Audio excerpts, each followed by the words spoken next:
শেখ হাসিনা তো ভারতে পালিয়ে গিয়েছিল, তারেক রহমান পালাবেন কই? পালানোর তো জায়গা নাই। সংস্কার প্রক্রিয়াকে বাধা দিয়ে উনি ইতিমধ্যেই দেখিয়ে দিয়েছেন যে আমি সংস্কারের বিরোধী, আমি রাজা, আমি ফেসিস্ট হয়ে ওঠার প্রচেষ্টায় আছি। তাহলে একটা ফেসিস্টকে বিদায় করে কেন আমি আরেকটা ফেসিস্টকে নিয়ে আসব?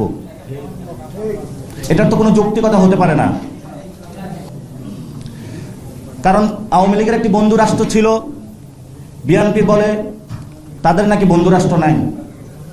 আসলেই তো সত্য, তাদের বন্ধু রাষ্ট্র নাই। এই জন্য জিয়াউর রহমান আগে বুদ্ধি করে বলেছিলেন, অথবা গানের মধ্যে যেটা আমরা শুনতে পাই, প্রথম বাংলাদেশ আমার শেষ বাংলাদেশ। শেষ যদি বাংলাদেশ করতে হয় তাহলে অবশ্যই আপনাকে রিফর্মের মধ্যে আসতে হবে, কারণ বাংলাদেশ, পুরো বাংলাদেশ রিফর্মের দিকে যাচ্ছে। যদি রিফর্মের দিকে আপনারা যেতে না পারেন তাহলে বিএনপি নামক যে দলটা আছে এটাও নিশ্চিহ্ন হওয়ার পথে হাঁটবে ইনশাআল্লাহ। এখন এই কথাগুলো আপনারা দীর্ঘ সময়কালীন একটি রাজনৈতিক দল গড়েছেন। এই রাজনৈতিক দল একটা ব্যবসায়িক দলের মধ্য দিয়ে এসেছে। এইটি যে দশকে যারা এসেছিল, এমপি হয়েছিল, তাদেরকে হলো গার্মেন্টস ব্যবসা দেওয়া হয়েছিল, বিদেশে যে লোক পাঠানো সেই ব্যবসাগুলো দেওয়া হয়েছিল। সেই ব্যবসাগুলো করে তারা হলো ভোটের মাঠে গিয়ে হলো টাকা দিয়ে ভোট কেনার যেই একটা নিয়ম রীতি সেটা চালু করেছিল। একটা সময় ছিল বিএনপি প্রার্থী খুঁজে পেতে অনেক কষ্ট হইতো, কিন্তু যখন আপসহীন নেত্রী আমাদের একজন পলিটিক্যাল ব্র্যান্ড অ্যাম্বাসেডর বলেছিলেন, আমরা আগে দেখতাম সাকিব আল হাসান নামতো মাঠে, তারপর হলো মাশরাফি হলো মাঠে নামতো হলো নৌকার ভোট চেয়ে। এখন নতুন ব্র্যান্ড অ্যাম্বাসেডর রাজনীতিতে এসেছে, তারা হলো ধানের শীষে হলো ভোট চায়। তো ধানের শীষে যে আপনি ভোটটা চাচ্ছেন, আপনি আগে একটু বলতে হবে যে সংস্কার প্রক্রিয়া কিভাবে বাস্তবায়ন হবে সেই বিষয়ে বক্তব্য দিয়ে আপনি ধানের শীষে ভোট চাইতে হবে। আমরা আপনাকে সম্মান করি, কারণ শহীদ ফ্যামিলিদের আমরা সম্মান করি, কিন্তু যে ধরনের হাহা রিয়াকশন আসতেছে আপনাদের একটু ভাবা উচিত।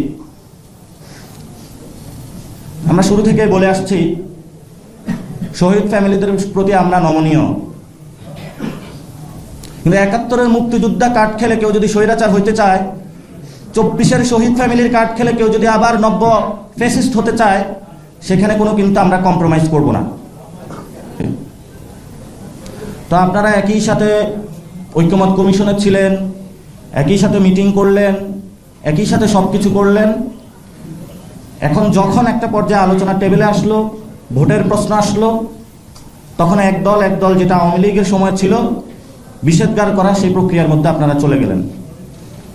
আমরা এখনো দুই দলকে আহ্বান জানাই যে বাংলাদেশে যদি রিফর্ম না হয়, জুলাই সনদ বাস্তবায়ন না হয়, জুলাই সনদের আইনি ভিত্তি না হয়, তাহলে কিন্তু ইলেকশন যদি পিছিয়ে যায়, আপনারা দুই দল ইতিহাসে ইলেকশন পিছানোর জন্য দায়ী থাকবেন। আপনাদের দুইটি দলকেই দ্রুত গতিতে জুলাই সনদের আইনি ভিত্তি বাস্তবায়নের একটি পদ্ধতি খুঁজে বের করে ফেব্রুয়ারিতে ইলেকশন করার জন্য দ্রুত পদক্ষেপ নিতে হবে।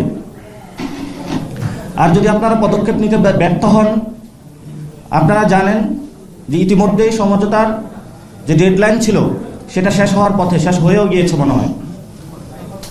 কিন্তু দুইটা দল থেকে আমরা মাঠের মধ্যে মারামারি, তর্কযুদ্ধ দেখলাম, কোনো সমাধান আমরা দেখলাম না।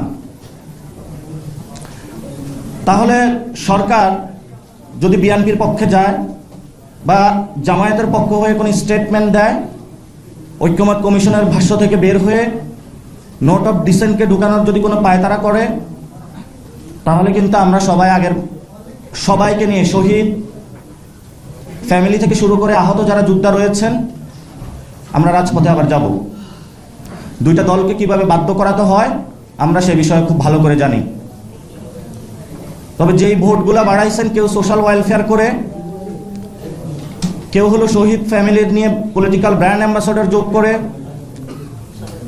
এই দুইটা দলের ভোট ব্যাংক কিন্তু আবার নিচের দিকে নামতে থাকবে। তাহলে আগামীতে ভোট পাবে কারা? ভোট পাবে তারাই।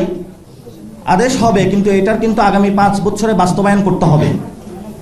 এই বাস্তবায়ন প্রক্রিয়াতে আগামীর ইলেকশনের আগে একটি রিফর্ম অ্যালায়েন্স হবে।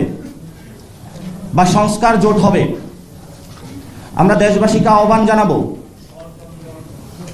সংস্কার জোট গঠনের প্রক্রিয়া চলছে।